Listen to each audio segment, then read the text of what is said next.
Hello. Good day, everybody. I hope you're not throwing a tantrum for flying coach, but we do know who is. And this episode is all about our Salt Lake housewives.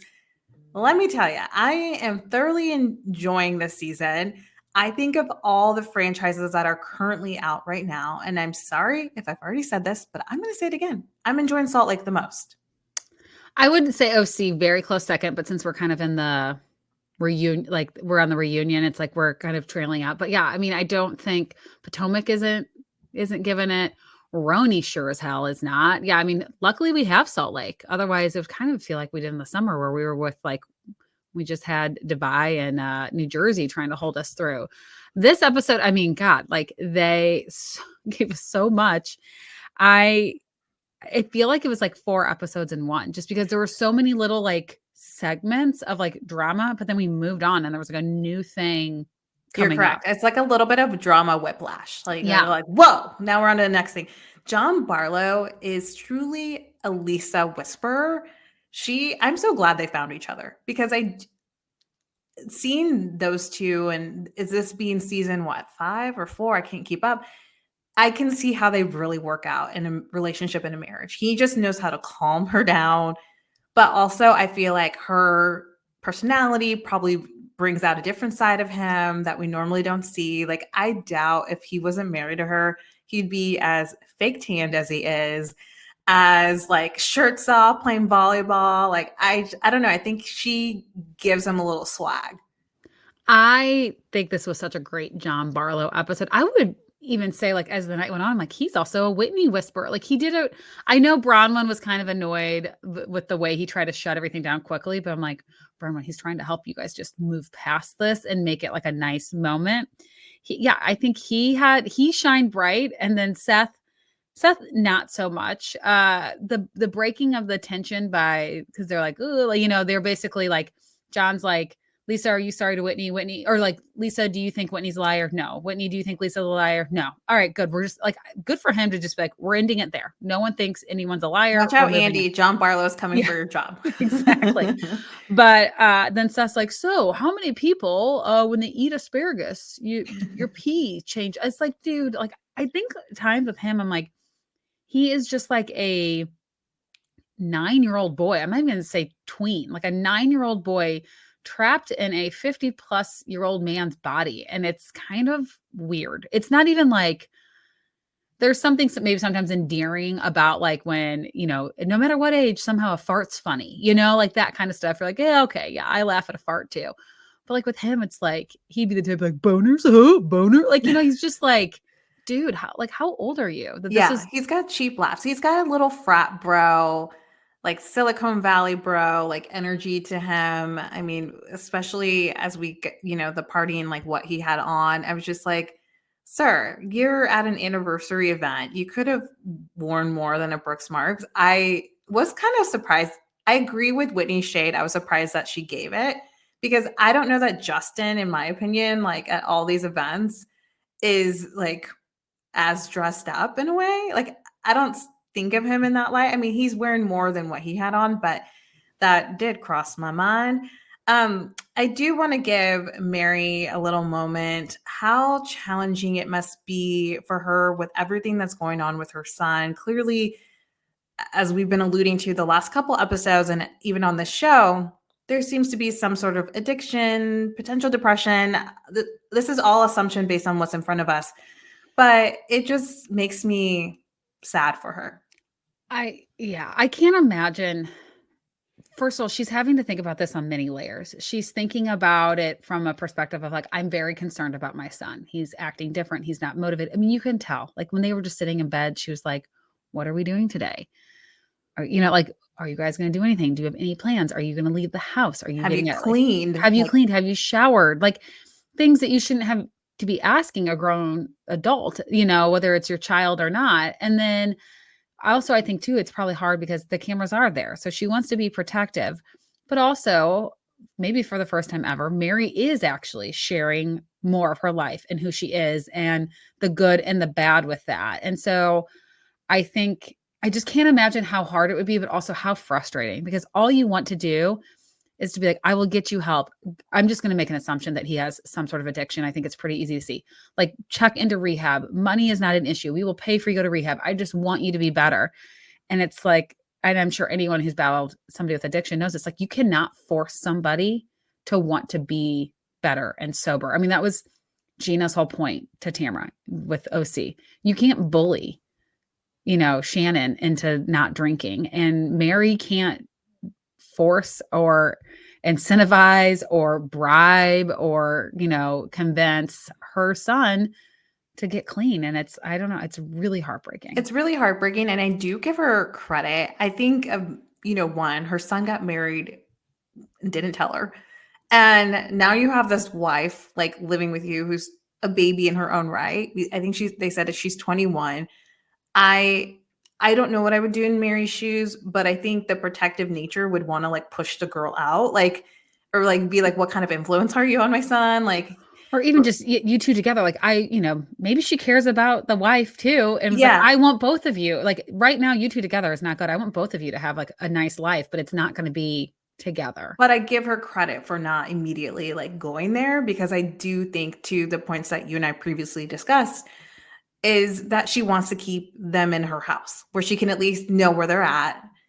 She knows he clearly kind of does whatever he wants. And she's doing her best. So, you go from that moment then to the confirmation of the necklace purchase, leading into these. I did skip the volleyball montage. They did go play volleyball. It was, production was giving us like Baywatchy type edit there, but they're getting ready for anniversary party.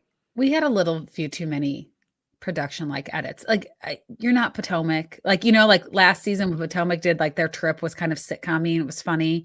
And they would like bring that element as needed. I felt like we had it with volleyball. Then we had it with the not so newlywed game. I was like, all right, how many little shticks do we need? Yeah, that's why we have like episode Whiplash, a little bit drama Whiplash. But we get the confirmation of a necklace being purchased, and it costs $4 million, honey. It was beautiful. I mean, I could never imagine even just wearing that, like, not even like purchasing, but just be like, oh, we'll let you try this on. Like, wow. No, I like can't imagine. A part of me, just because there's been so many like Housewives break-ins, even if I had that, I don't think I would want it on camera. No, that's a good point. I wouldn't want that as like a target on my back. Like, it'd be one thing like showing like, oh, we're looking at stuff. Maybe. I don't know. Oh gosh, here comes conspiracy theory Abby. She's thinking right now. What are you thinking? Maybe they're not as liquid as we think, and they're hoping somebody breaks in because they can then say, like, it was a $4 million necklace, as you saw on the show, and then we had all these other things as you saw on the show. I don't know. I mean, Dorit, her break-in, people wondered. There were some parts of that. So I don't know. I can't help but go into a little bit of conspiracy mode. I will say I have like my spidey sense on Todd and Bronwyn after this and after the trailer, which we'll talk about. That like there's isn't, I don't know, something's, I have a feeling, I can't pinpoint it, but it's not 100% good. So she, leading up to this episode, she did a post. She said, happy meetiversary. I hate that I put you in a position where you're uncomfortable on this trip and not able to be your best self. And I hate that I had a part in showing a relationship as anything but what it really is. What a wonderful 10 years, blah, blah, blah. I regret my awkward attempts at using self-deprecating humor in a toast on such a special night. What I should have said then was, I love Todd deeply. He makes me laugh, blah, blah, blah, blah. So, she knew. It wasn't just her comments. Like, he got out the black card. Like, he was in on the, like, kind of stuff. Maybe that's their thing. They just do self-deprecating humor. I don't know. But he was also, I go back to the previous episode when he said, I think I'm going to tell Lisa and John they need to leave, or I want Lisa to leave. And she said, why don't I tell them you're not as nice as me? And there is a little bit of like, I feel like we saw some of his more, I don't like, it wasn't mean. It was just like stern and rude. He's not warm and fuzzy. And I think his appearance, I mean, I don't mean to like stereotype older white dude with a little belly. Like, you would think he would give a little warm and fuzzy, and he's definitely not. I mean, he's really no nonsense. I would imagine Bronwyn brings the fun side out of him. with the, costumes and everything. I want to see a bit more of him, but this didn't give me like the best impression and good feelings. I also felt so they're playing this game, the Wait, NGK. before that though, what did you think of his hot mic moment when he said within earshot, but he didn't say it super loud. But he was telling his friends, he's like, yeah, they have a tequila company, talking about the Barlows. And he said, a mediocre tequila company. I mean, he was giving us something, I suppose. I don't know. That sounds like rich people drama to me. That sounds like I would expect someone who's buying a $4 million necklace to say something like that. Like, it didn't Yeah. shock me per se. Like, that to me is rich people drama. Yeah. Is throwing in the word mediocre. Yeah. Like, yeah.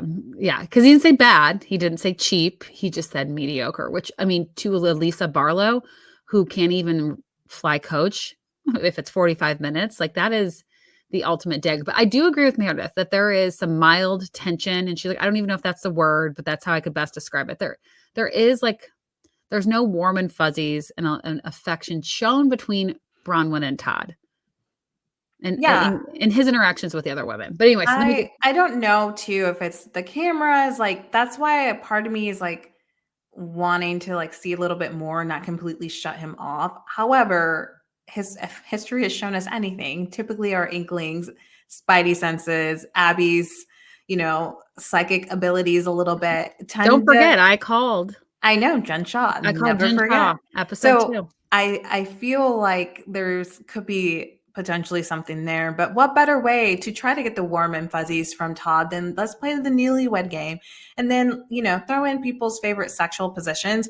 I did laugh at Dirty Dog John Barlow because even though he was trying to be like PG, but saying Lisa on top bouncing made it to me. I was like, that didn't help your case. Well, now we've seen her in her swimsuit. Yes. It's like, I'm just going to say, we all had a visual of those tatas bouncing on John Barlow. And honestly, though, I'm like, good for them. They're both good looking. You should be having good for them bouncing on one another's sex. Yeah. It was, a little entertaining game. But as we got into the game, things got a bit tense. And one thing I hate the guys fighting with the wives. It's one thing to have like a little moment. This episode to me had a lot more of it than I would have liked.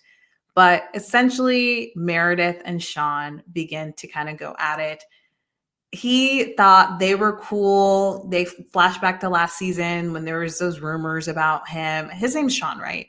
Yes. Okay, thank you. It's just Seth and Sean. It gets confusing. I'm like all the S's. So he thought they were good. They were cool that they had squashed the beef that they had. Apparently, Meredith really wasn't cool and is like, you had said some things about my son. And I didn't appreciate that. I actually wasn't good in our conversation. I didn't like how you spoke about my child.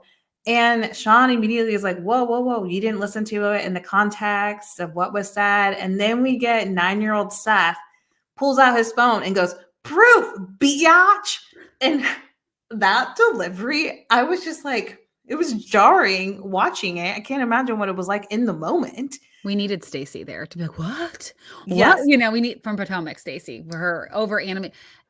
I also couldn't help but laugh. Then later when they were talking about it and Sean's like, when he said biatch, he meant, or he said, I didn't like that he called you a biatch. And Angie goes, yeah, when he said biatch, he meant bitch. I'm like, yeah, no shit. Well, no shit. That's what like, do you think? This is grade school level. Biatch means bitch. I mean, there's playful levels of it, like, hey, biatch, like, yeah, it's all in the tone. But I forgot that he kind of said it to Whitney, and she was so riled up about it and was like, I wanted to jump across this man. And honestly, I'm like, there's worse things have been said. I'm not going to, I don't know. I wouldn't want to be called a bitch by any means, but I took it to him like it was in a 9-year-old boy manner of like proof biatch. So he brings it up. Bravo, all they had is like reality tea or something like headline. They didn't have the actual clip, which Bravo then provided and kind of helped their argument a bit. But what they should have had was the clip. He should have just played the clip. He should have instead of pulling up the headline, he should have been pulling up the clip. Find a minion that works for Meredith. Find someone to have pulled out the clip. one of Lisa's 7 lawyers probably could have had it to you in a matter of seconds. But yeah, the clip itself, he does specifically mention Brooks Marks. Like he does talk about like Brooks and that they use him kind of as a shield. And I think what he meant by that, and he said it in talking to Meredith, is that like they will use like their involvement and support of the LGBTQ community as a way to maybe like shield some of the other not so nice things they do. Like if somebody throws something at her, she will then be like, but I, support this community, or I'm so involved in these things. And that's his opinion. And he can be entitled to that. I just agree. I agree with you. I just didn't love the men fighting. I think Seth was overserved, whether that's liquid, a gummy, some other substance. He definitely he seemed a little different than usual Seth. And I think that's why, like, it just felt, I agree, it felt very aggressive, like the proof, biatch. Like, it wasn't that heated. It didn't need to jump up that high. But I wonder if like it was just like, I need to defend my son, I need to defend my wife, and he like maybe he had too much wine, and it just like he overreacted in that moment. Yeah. But someone else that also overreacted. So Angie K and Angie K Fashion is like, I wanted, let's change the subject. It's their anniversary. And you can tell in her delivery, legitimately had such good intentions of being like, oh, Todd, I've enjoyed spending time with you. How do you feel about your daughter? Getting reacquainted. Like she legit was just trying to make like shoot the shit. I think she thought this dinner was like conversation. Yeah, like a bit of a happy story. Like, yes, Gwen's dad passed. She never got to meet him. The grandparents haven't been involved, but it seemed like Gwen was open and interested to meeting the grandparents, and they're now open and interested as well. And maybe this could be a nice thing for her to have going forward. And I agree with you. I don't think she meant it in like, I think if Lisa brought it up, if Whitney brought it up, if anybody other than Angie brought it up, I think it would have been more in a stirring the pot, shady way. And it would have been wildly inappropriate then. But yeah, Todd, shut it down is putting it lightly. Oh, yeah. And then immediately telling his wife to stop it. Like, if my husband talked to me like that, you best believe there'd be some looks, but I don't have the power dynamics of you just got gifted a $4 million. That's just like where it gets, we've seen this in Housewives with the Girardis. Like we've seen a little bit of this. So it's just very uncomfortable. I hope that he did apologize to her because he didn't need to snap at her. And Angie's intentions to me, all he could have said was like, don't love it. We're working it out as a family, and I'll leave it at that.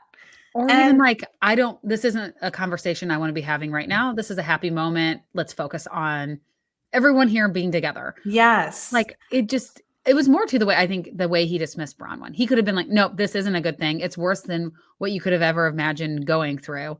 And then when Bronwyn tried to speak, at least let her finish her thought. It's her daughter. I get you're protective, Todd, but like, it's Gwen's daughter. I mean, Gwen is Bronwyn's daughter. So she gets to speak in this moment. Well, and like, trust your wife. Yeah. She's got this. She's handled these women.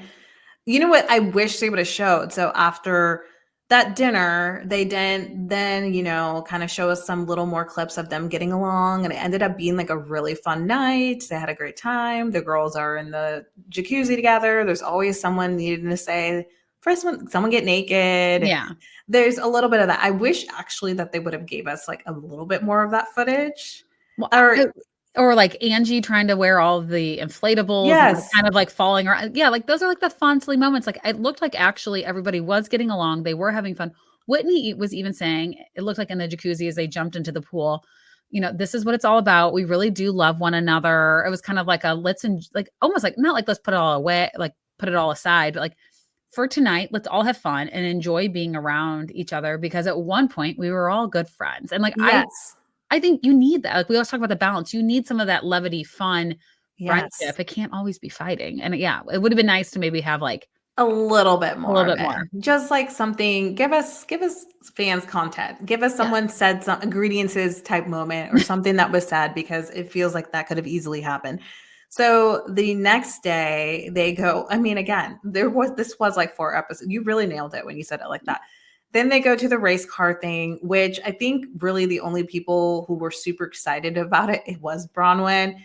think she thought it was like a really cool flex. And this isn't the Ferrari, like This isn't an F1 series. Like, F1, yeah. whatever, which she may have connections to, but She she's probably just, does, but like when she again, she was like, "Wait, we're gonna meet with the Indy 500 winner before he races." Like the way she was saying that, I think she was like trying to tell the women, like, "This is a big deal. This would be like meeting Patrick Mahomes before, the a Chiefs football game game. or something." Yeah, it's like, okay, yeah, but like these women don't care, They really did not seem that into it or that jazzed as it went on. It seemed really loud. Everyone was like a bit hungover.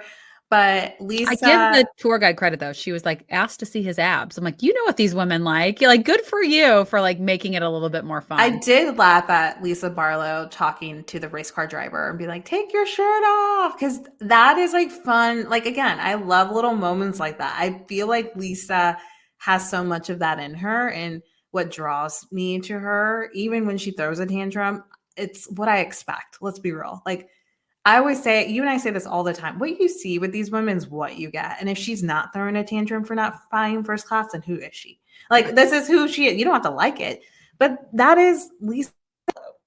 Yeah, I completely agree. I also love that John in his confessional was like, I mean, What was your take on the conversation with Lisa and Bronwyn?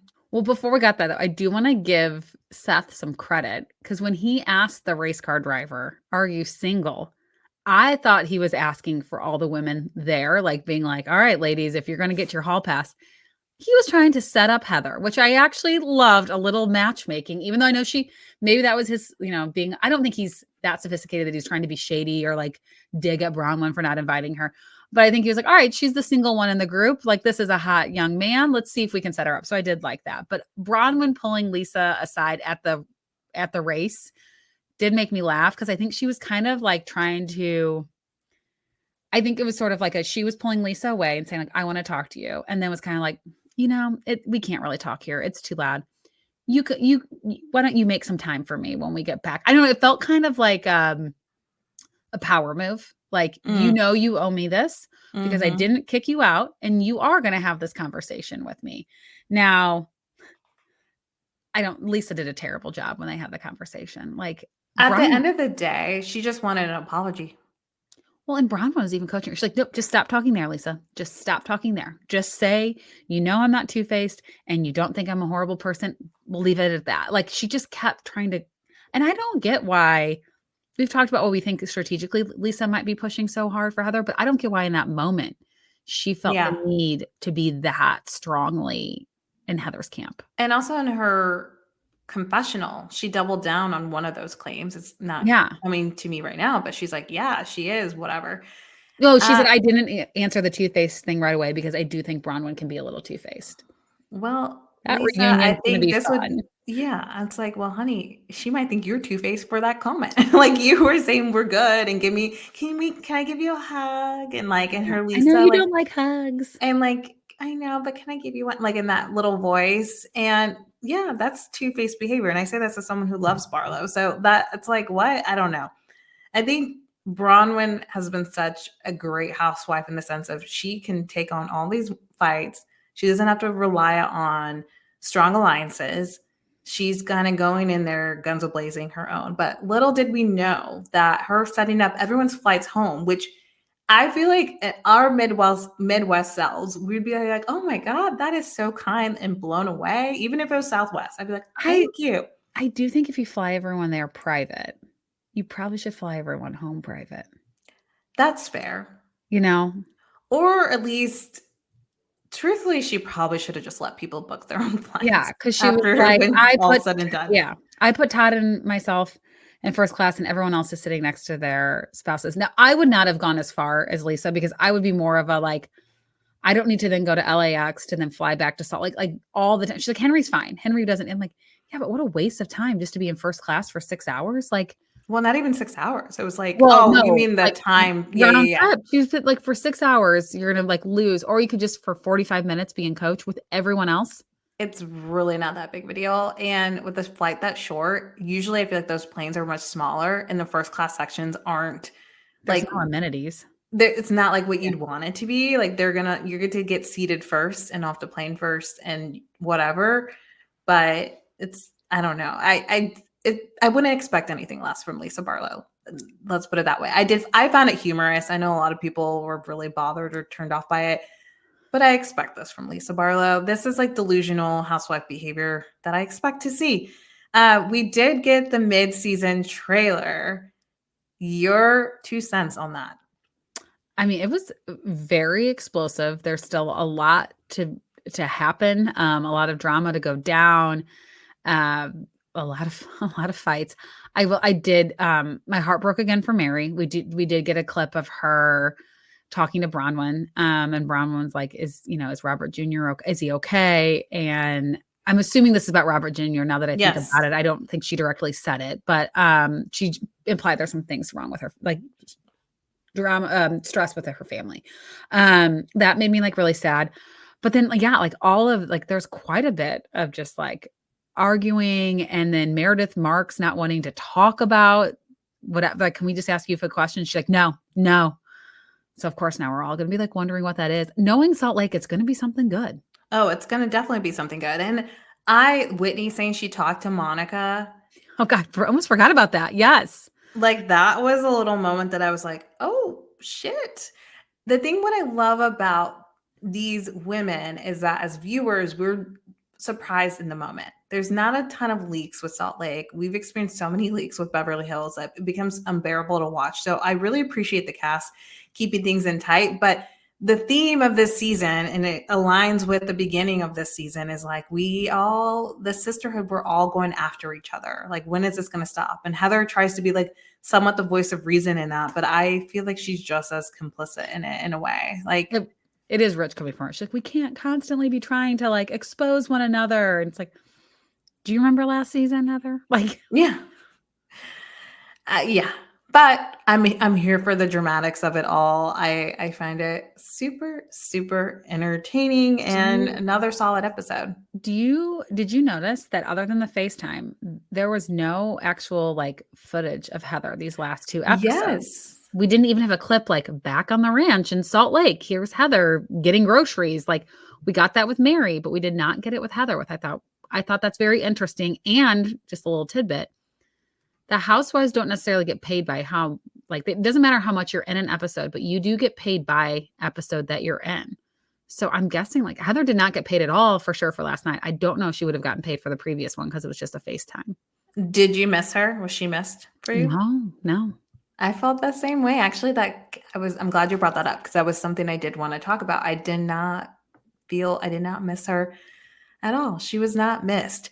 I'm going to pivot, but it's such a hot little tea moment that I feel like we got to talk about Teddi and the horseback rider.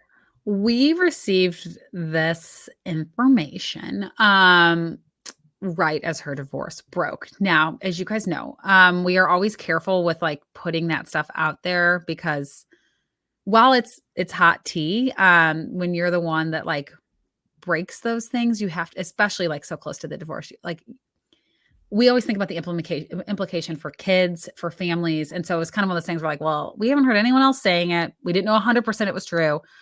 We thought it was. And the way the source came out, like it didn't feel right. It felt, and truthfully, I would be low-key scared of Teddi. Like I was like, I just don't know that this is something I want to like throw out there. But that being said, I'm very happy that it is out so we can discuss it because I do think it's 100% true. From what I understand, Edwin and Teddi have both cheated on one another. I don't listen to her podcast, The Two T's in a Pod, and I don't listen to her podcast with Erica either. But apparently she's hinted at infidelity and even mentioned that they had some struggles with trust prior to her first filming Housewives. So I think he probably has cheated on her in the past. And maybe they have an arrangement or maybe it's one of those things where it's tit for tat. But this, for whatever reason with Edwin was sort of, from what we've been told, was like, this was the straw that broke the camel's back. They were done. As you hear more about the story, though, it's like Teddi, like cheating, like is gross. Like, I think like just separate or have an agreement, but like all parties involved need to be approving her of trainer this. and the fact that her trainer missed the birth of his child. To hook up because with Teddi. to hook up with Teddi. Like, what? And then Teddi lied to his wife and said that they weren't sleeping together. And like, we don't know the full thing, but I'm sure they concocted some story as to why he missed the birth. And yeah, I mean, That's sick. ultimately, That it's is sick. sick. Could you imagine if your husband, like, okay, Tristan No. Thompson Jr., horseback rider, Yeah. like, are you fucking kidding me? Like, that is sick. Like, how much does your dick need to get wet that you need to go do something like that? Well, and for Teddi too. Like, I mean, again, it's more on the guy, but like Now for you're like, oh, you go for Teddy too, like as no, if I it didn't was mean like someone that. else, it'd be better. Oh no, I meant like for Teddi to like Oh, imagine okay. it. But I I mean, thought you meant for Teddy too.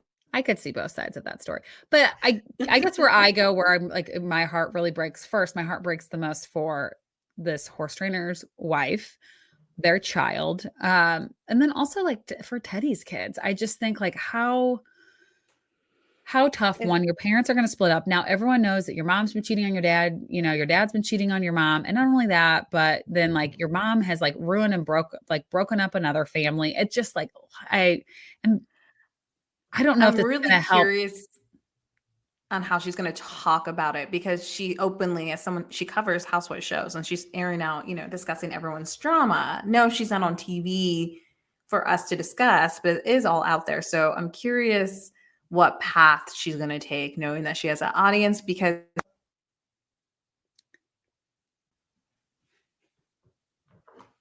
posting that photo of yourself saying like the light shining or whatever it was. I'm like, girl, that is not it. Give us a notes app, post a little something like a good selfie of yourself. Mm-mm. Yeah. Also, if this is what you think is going to help your candidacy for becoming a housewife on OC, because now everyone's speculating like Teddy's going to join OC with Tamara now of this divorce, and um, this is going to be more reason for people really probably didn't. I would think not want her on there. Yeah, but I could also see her being on there. Let's be I real. It think wouldn't shock me. It wouldn't shock me, I should say. I think because Tamara was fired and then was so missed, and then they myself included. I don't know if this season I feel the same way, but when she came back, it was such a warm reception. I mean, when she was back at BravoCon, like just cheers and this was the New York 2022 one where like she was officially back. I feel like she definitely has some power and leverage. Now, Andy doesn't like it when it's abused too much, but I can see her pulling some strings and saying like, look, you want me to keep delivering. I will keep stirring up the drama. I will keep being Tamara, but I need one person in my corner and it's going to have to be Teddi. And I could see Tamara picking it, but also I don't know. Cause I think too, like if they start eventually it's going to have to become the two of them that fight. What does that do for their podcast network and Yes, their podcast? we started talking about in one of our episodes. I feel like from a business perspective, it'd be too much risk. I don't I think their podcast is very successful, whether you want to admit it or not, but they are doing very well, is my understanding. And to put it there that much would be a little jarring, scary zone. But again, they're in control of that. I suppose if you're really not that good of friends and your friendship's going to implode, then that's that. But you're going to have a bigger target on your back and people are going to call you out. I would love to see Vicky Gumbelson just tell us how much she hates Teddi. I would enjoy that. I mean, I will say it was good for Teddi to say like housewives and Vicky. And then but I did love when Vicky, like under her breath, like she's such a bitch. Like it was just the two of them fighting, actually, as much as I hate to admit it, I do kind of. I think it'd be very entertaining. I Yeah. mean, let's be real here. So I don't know, more to come. It's just such funny, crazy ass drama. She was banging her horseback rider. She was riding another horse.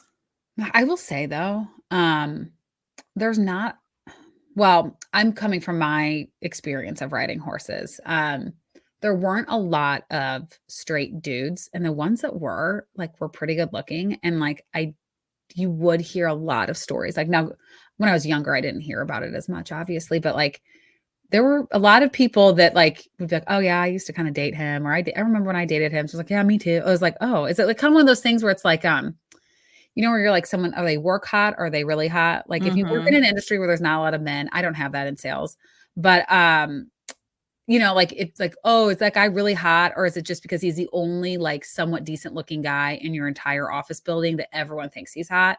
I think there might be some of that in the horse world. And I mean, I bet this guy, I don't think He's not Teddy's the that first, cute. I've seen him. he's not, He but I looks bet this is not the first person he slept with yeah. from If you're their part of the papers. horse community and know this man, please report back Yeah. and give us any more receipts that this isn't his first, you know, And fledged. also, and Teddy's a really good equestrian. I hate to say that. So He helped her. he's probably Helped her more ways than one. he's Ha helping her open those hips. ha.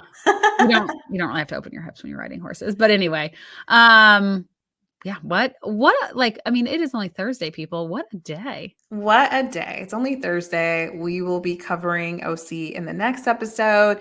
And you guys know what I'm going to say. If you haven't done your part, this is the time to scroll down, hit 5 stars, leave a written review. And with that, make it a great day or don't. The choice is yours.